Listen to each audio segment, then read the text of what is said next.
તો સુપ્રસિદ્ધ યાત્રાધામ ડાકોરમાં આજથી ધનુર્માસની શરૂઆત થઈ છે। તો શ્રીજી મહારાજ આજથી એક માસ ધનુર્માસનો ખીચડો આરોગશે। આજથી એટલે કે 15 ડિસેમ્બરથી 14 જાન્યુઆરી સુધી એક માસ સુધી ભગવાન કાળિયા ઠાકોરની મંગળા આરતી 6:15 શરૂ થશે। મંગળા આરતી બાદ આ ભોગ ધરાવવામાં આવે છે। 11 મહિના સુધી 8 ભોગ, જ્યારે આ 9મો ભોગ એક માસ સુધી ધરાવવામાં આવે છે। તે ધનુર્માસનો ખીચડો તરીકે પ્રચલિત છે। રણછોડરાય મંદિરમાં કાળિયા ઠાકોર ધનુર્માસનો ભોગ બંધ બારણે આરોગે છે। આ ભોગ એટલે ચોખા, દાળ, ચોખ્ખું ઘી તેમજ તેજાના મરી મસાલા, ડ્રાય ફ્રૂટથી ભરપૂર શ્રીજીને આ ધનુર્માસનો ખીચડો ધરાયા બાદ ભાવિક ભક્તોને વિના મૂલ્યે મંદિર તરફથી વહેંચવામાં આવે છે।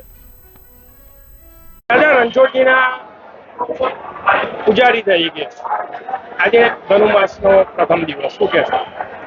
15 ડિસેમ્બરથી 14 જાન્યુઆરી એક માસ મંદિરમાં ધનુર્માસ તરીકે ઉજવવામાં આવે છે। માગસરવદ એકાદશીને આજથી ધનુર્માસ પ્રારંભ થયો છે અને મંદિરમાં નિત્ય 8 ભોગ લાગે છે, પણ આજના દિવસે વિશેષ આજથી એક નવો ભોગ શરૂ થાય છે, જેને ધનુર્માસ કહેવામાં આવે છે। કે ભગવાનને પ્રાતઃકાલ મંગળા આરતી બાદ ભગવાનને ધનુર્માસનો ખીચડો ધરાવવામાં આવે છે, જે ડાકોર મંદિરમાં બહુ જ પ્રચલિત છે અને એનો પ્રસાદ વિશેષ હોય છે કે ડ્રાયફ્રૂટ, તેજાના મરી મસાલાથી ભરપૂર ધનુર્માસનો ખીચડો ભગવાનને ખીચડી કઢીને રવૈયા સાથે ધરાવે છે। અને શાસ્ત્ર મુજબ એવું છે કે ભગવાનને જ્યારે ધનનો સૂર્ય થાય તો ભગવાનને ધાન ધરાવવું જોઈએ અને આ માસમાં ભગવાનને ધાન ધરાવે છે। જ્યારે મકરનો સૂર્ય થાય, મકર સંક્રાંતિ, ત્યારે તેનું દાન કરવામાં આવે છે અને ભક્તો ડાકોર મંદિરમાં આ પવિત્ર માસમાં વિષ્ણુ ભગવાનની રાજાધિરાજ રણછોડરાય દ્વારકાધીશના નામે ભક્તિ કરી આશીર્વાદ પ્રાપ્ત કરે છે અને આ વિશેષ ભોગ ધરાવીને